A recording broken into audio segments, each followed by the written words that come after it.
सदा भवानी दाहिनी किशन मुख रहो गणेश।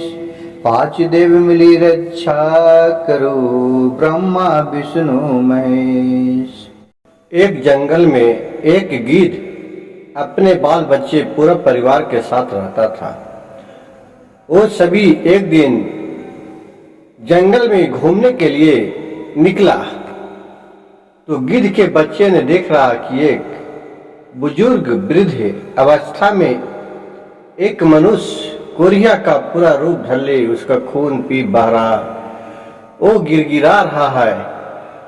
तो गिद्ध ने के बच्चे गिद्ध से बोला कि हे पिताजी, हमने तो जानवर का बहुत मांस खाया है, आज मनुष्य का मांस खाने के लिए मन कर रहा, कृपया हमें मनुष्य का मांस खिलाइए।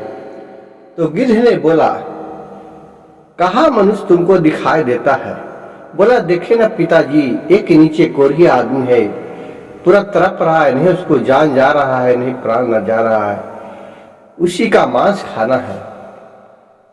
तो गिद्ध ने बोला, देखो बेटे सुनो, ये आदमी कौन है? आजकल तो जानवर से भी दुष्कर्म एक इंसान करता है, इसका मांस खाने का इच्छा नहीं करेगा, इसका मांस भी एक जानवर से बेहतर है। तो गिद्ध के बेटे ने बोला कि ऐसा क्यों बोलते हैं पिताजी, सबके तो पालन पोषण करने वाला एक मनुष्य होता है। तो कहा, सुनो बेटा, मैं एक कहानी सुनाता हूँ। ये जो गिद्ध है, जो वृद्ध आदमी है, ये कौन है? जो कहा, पिताजी सुनाइए। कहा कि ये जो है, जो एक बहुत बड़ा राजा था, इस एक शादी किया था, उस शादी से एक कन्या जन्म लिया। तो कन्या के जन्म लेते ही उसके माता ने दुनिया त्याग कर छोड़ दिया, मनुष्य डेट कर गया, मर गया। वो बेचारी बहुत ही परम भक्त, शिव भक्त थी, भोलेनाथ का पूजा पाठ करती थी। लेकिन देखिए प्रभु का लीला, किसका भाग में क्या लिखा रहता है। हो सकता है वो पूर्व जन्म में कुछ बेचारी ऐसा किया होगा कि जिसका वो अपने बेटी का मुंह नहीं देख पाया। लेकिन पूर्व जन्म का किया हुआ भी अगर इस जन्म में तुम अच्छे कर्म करेगा तो बहुत सा काट होता है और अगले जन्म में इसका पुण्य मिलता है। तो उसका बेटी पिता मर गया, उसका माँ, उससे दिन से ये राजा सोचने लगा, ये मेरी बेटी है, ये कुलच्छनी है, इसी को जन्म लेते ही मेरी पत्नी की देहांत हो गया। लेकिन भाग्य का लिखा कौन मिट सकता है।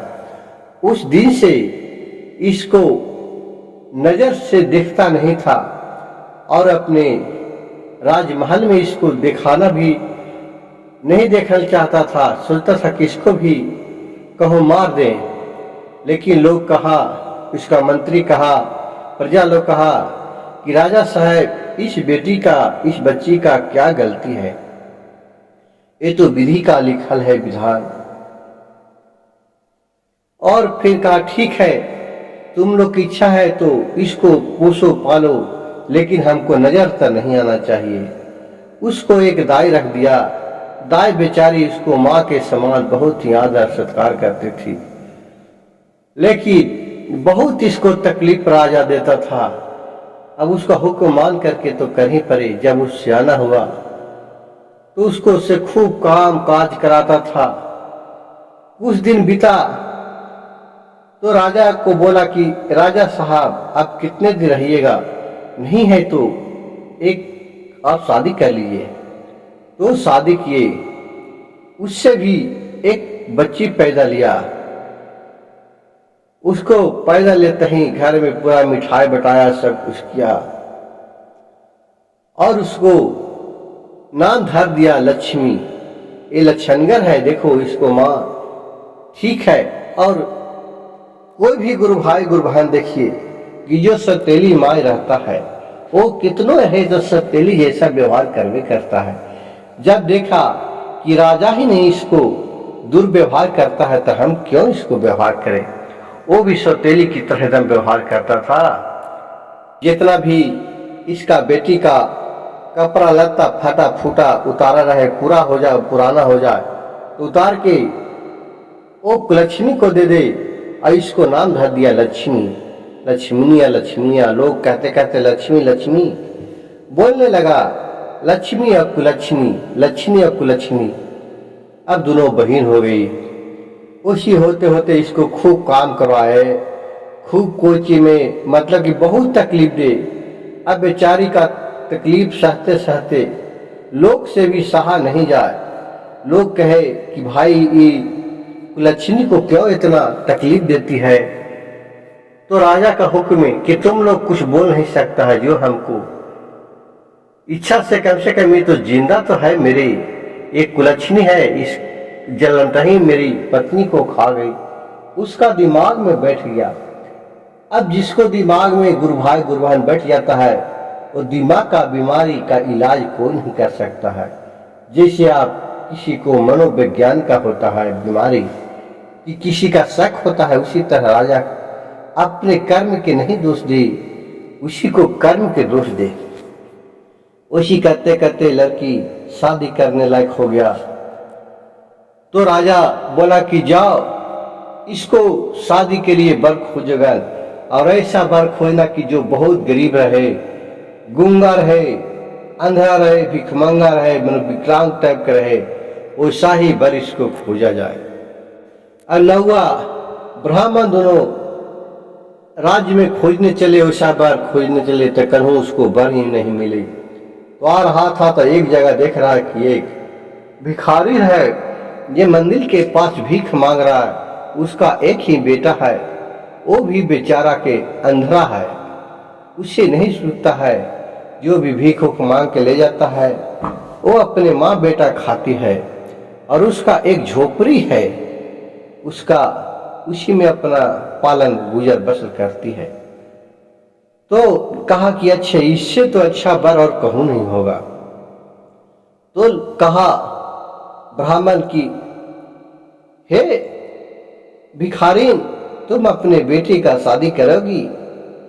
तो कहा कि कौन हमारे बेटे से शादी करेगा, ये तो बेचारा अंधरा है। कहा कि अरे करेगा, एक राजा का राजकुमारी है, राजिया का लड़की है, उससे शादी करने के लिए हम लोग निकले हैं, क्या तू करेगी? वो बेचारी भिखारी थी जे कहा, क्या भैया, क्या आप मजाक कर रहे हैं? मैं भिखारीन, कहाँ राजकुमारी हमारे बेटे के साथ शादी करेगा, क्यों मजाक उड़ा रहा भैया? कहा कि नहीं, सही कह रहे, तुम तैयार हो। सोचा कि चलो कर दो, कुछ रहे चाहे नहीं, कुछ तो मेरा राजकुमारी रहेगा, मेरी बहू तो राजा के ही लड़की होगी, कम से कम कुछ तो दान दक्षिणा में आएगा, तो खाने उने के लिए 2-4 दिन के लिए होगा। शादी उदी ठीक हो गया राजा के यहाँ। कहा कि शादी विवाह तो ठीक हो गया, ऐसा ऐसा वर खोजा। राजा कहा कि बहुत अच्छा। तुरंत उसको शादी निकलवाया और शादी शुदा कर दिया। उससे गूंगा अंधरा को ला करके, और कुछ भी नहीं दिया, उसी जिस भेष में शादी किया, फटल पुरान वस्त्र पर, उसे ही उसको विदा कर दिया, लोगों के साथ भेजवा दिया।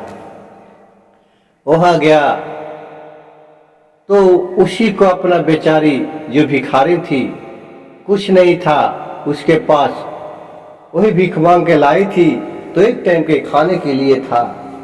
लेकिन कहा कि चलो कम से कम मेरे बेटे की तो शादी हो गया, मेरी ये लक्ष्मी है।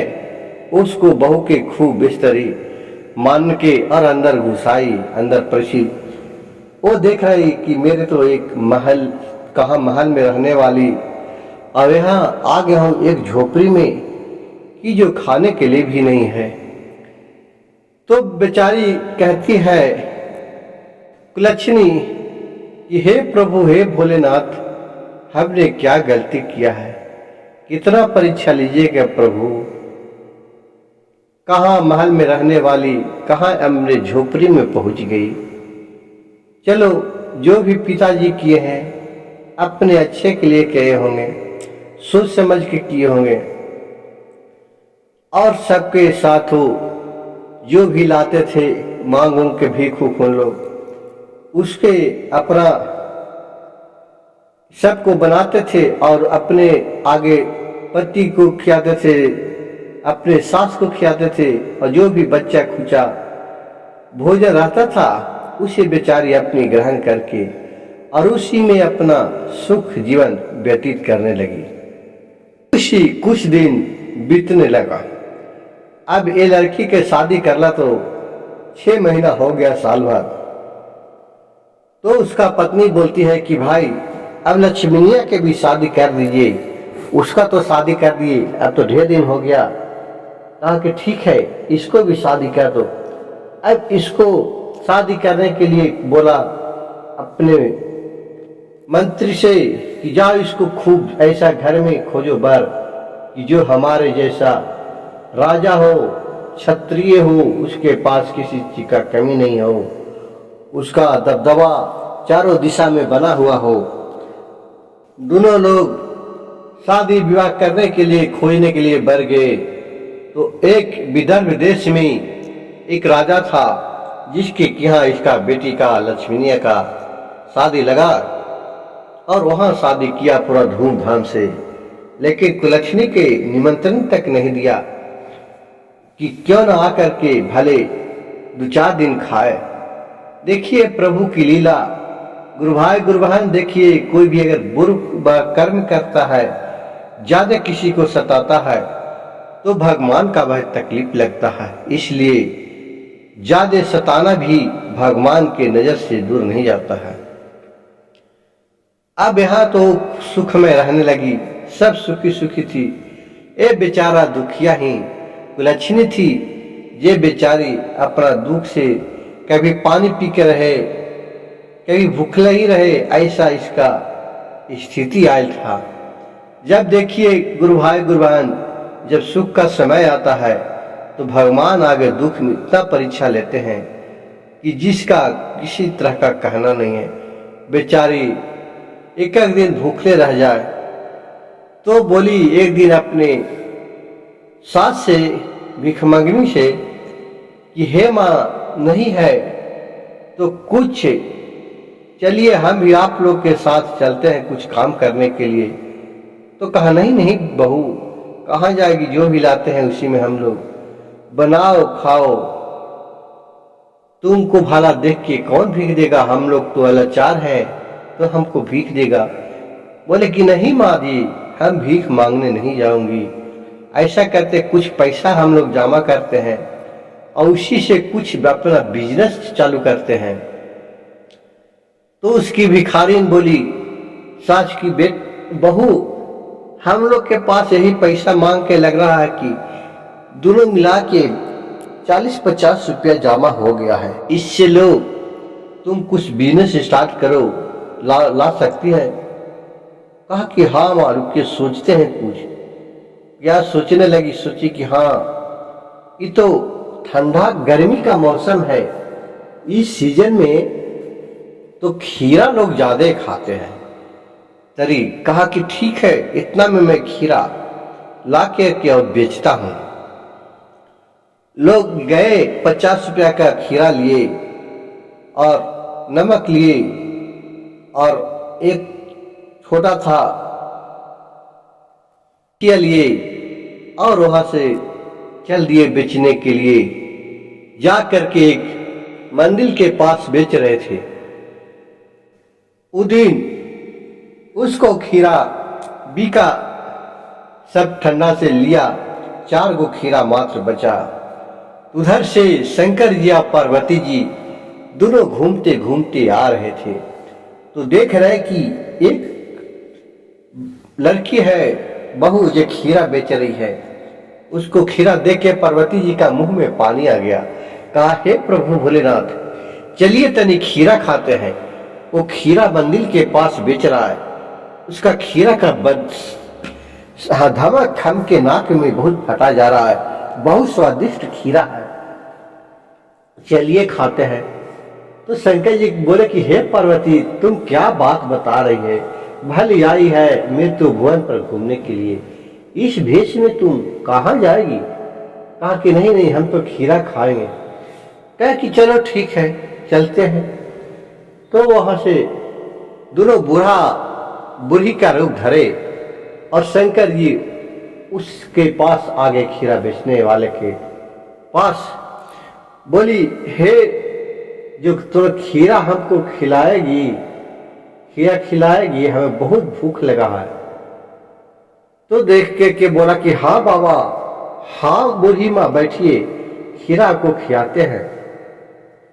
तो कहा कि ठीक है बेटी, तू खीरा खिलाएगी, लेकिन हमारे पास तो पैसा नहीं है कि हम तुम्हें पैसा दूंगा।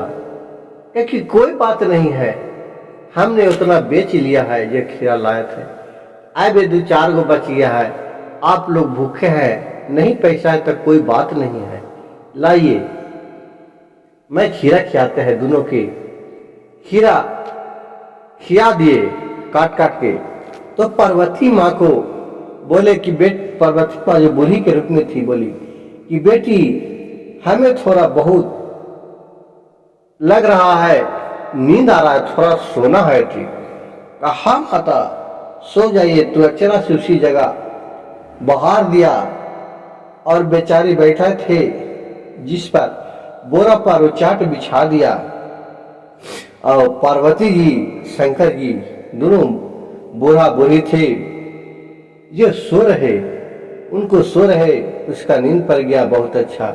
तो बेचारी क्या किया कि अचरा से हौंकने लगा कि मच्छी को लगेगा, इस पर मच्छर न लगे। बेचारी बूढ़ी माँ थकल आई है कि दोस्त क्या की, इसके पास बहुत ही ममता था, वो हौंकने लगी, हौंक रही थी कि कोई मच्छी न लगे। अब वहां इनको नींद, बहुत भयंकर नींद पड़ा, 2 घंटा सुता रह गई और बाकी 2 घंटा तक ही अपना आचर से वो दोनों के हौंकते रही, हवा देते रही।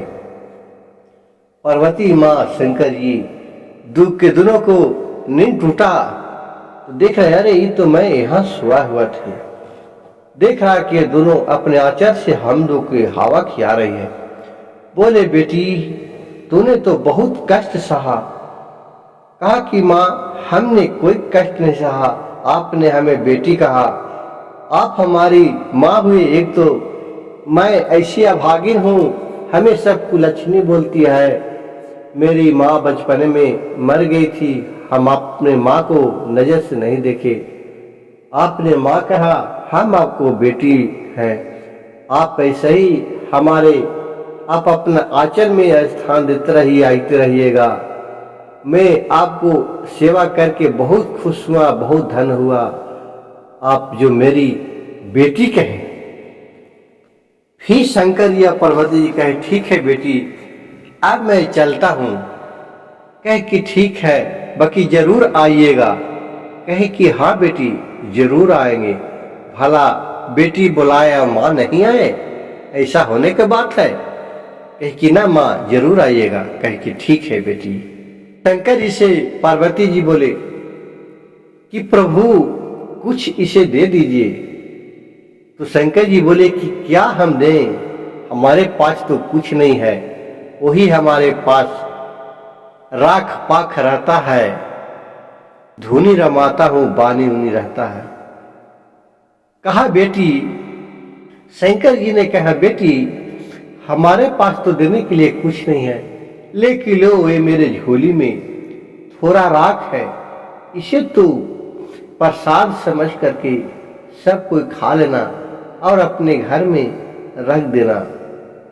उसी राख को बेचारी खुशी खुशी अपने आंचल में समेट के आई और फिर अपने घर गए। घर खाना वाना सबको बनाई और खिलाई और बहू के अपने सास को, अपने पति को, और बोले कि माता जी आज तो मेरी माँ मिली थी।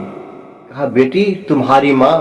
वो सारी कहानी वृत्तांत कह के सुनाने लगी और बोले कि मैं उन्हें सो रहे, अपने आंचल से उनके हवा देते रहे, वो उठे तो बहुत खुश हुए, बहुत प्रसन्न हुए और प्रसन्न होकर के ये बोली बेटी राख, ये हमें तुम रख लो।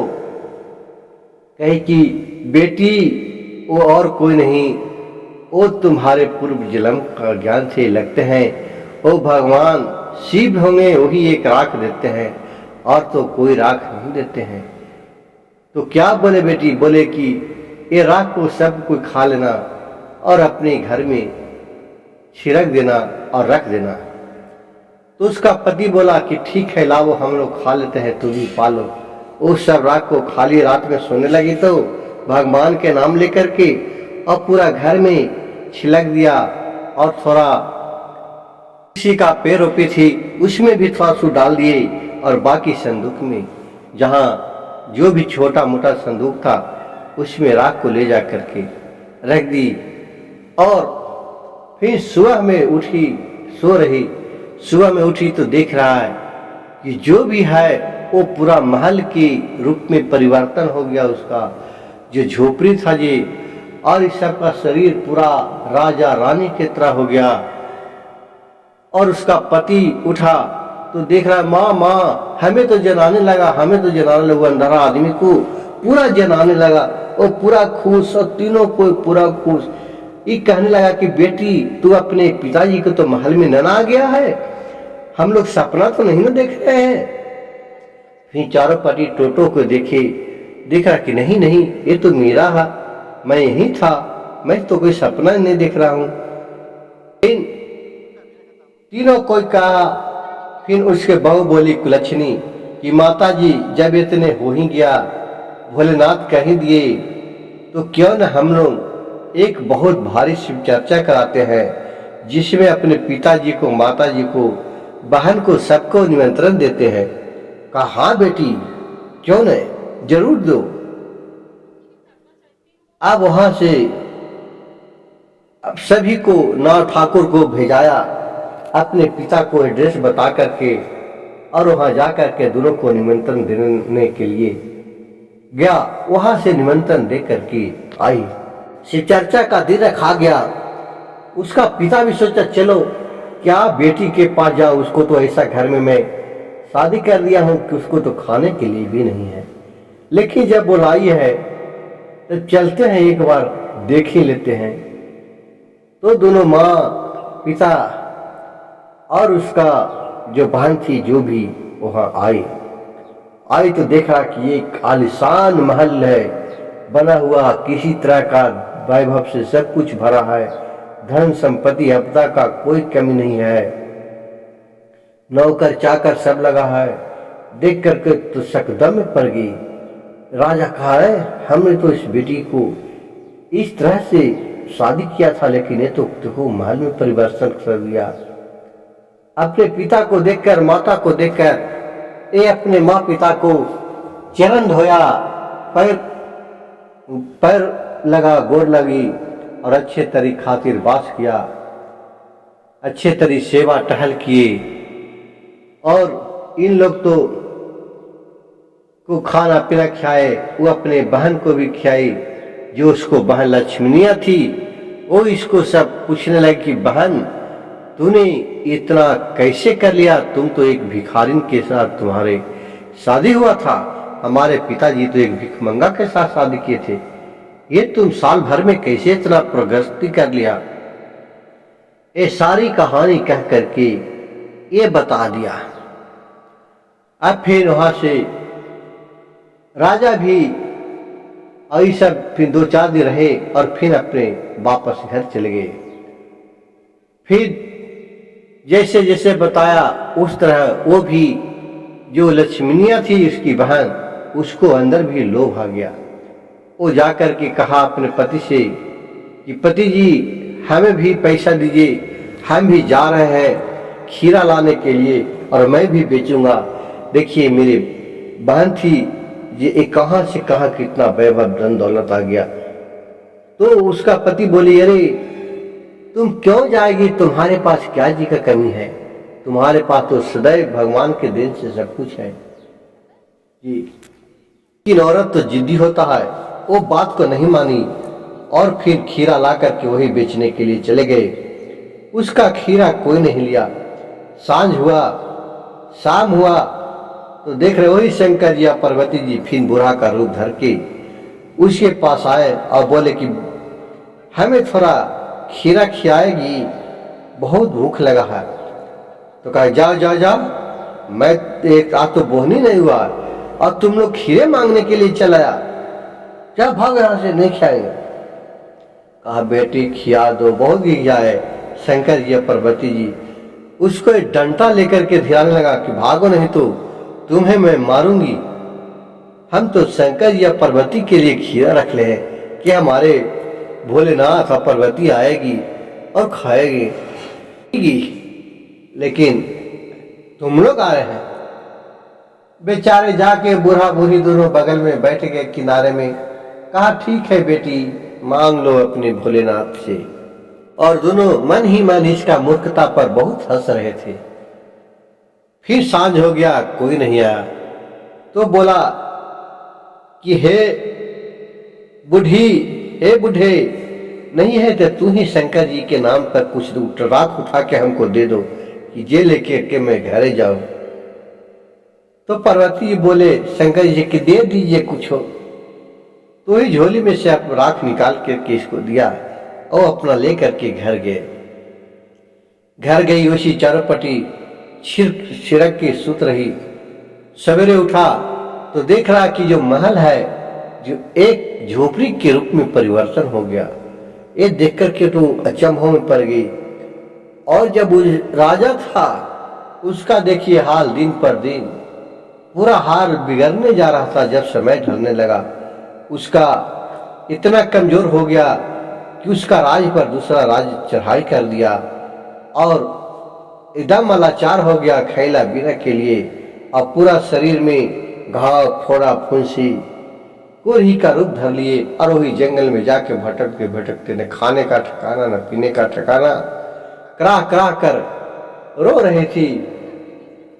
कहती हे प्रभु, हमने क्या गलती किया जिसका आज ये घटना घट रहा। लेकिन देखिए जीवन में कभी न कभी तो किसी का कष्ट देता है तो कोई न कोई तकलीफ रहता है जो उसके पास आ जाता है। इसी तरह घोर अनर्थ अपने बेटी के साथ किया था जिसका एक परिणाम भोग रहा। और गिद्ध ने बेटे को बताया कि देखो कितना अनाचार है, इसका मांस तुम खाएगा। कहा नहीं नहीं, ऐसा दुष्ट आदमी का मांस तो मैं नहीं खाऊंगा। फिर वो राजा के बेटी थी जो अपने बहन के पास गई और सारी कहानी कहा।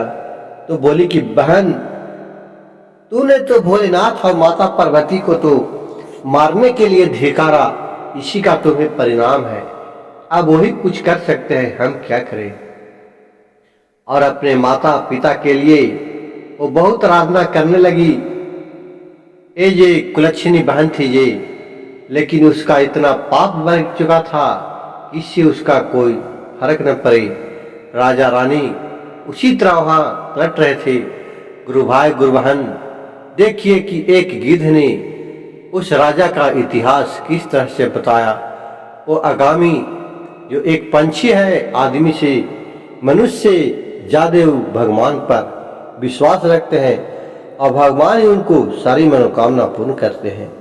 गुरु भाई गुरु बहन, मेरी कथा कहानी अच्छा लगे तो कृपया मेरे चैनल शिव भक्त सविता को एक लाइक सब्सक्राइब शेयर जरूर कीजिएगा। अब कहानी को अंत तक सुनिएगा, अधूरा कहानी नहीं सुनिएगा। पूरा कहानी सुनने से ज्ञान होता है, अधूरा सुनने से शिव गुरु का अपमान होता है।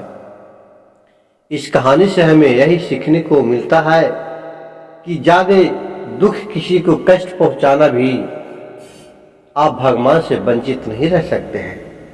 हर हर महादेव, घर घर महादेव।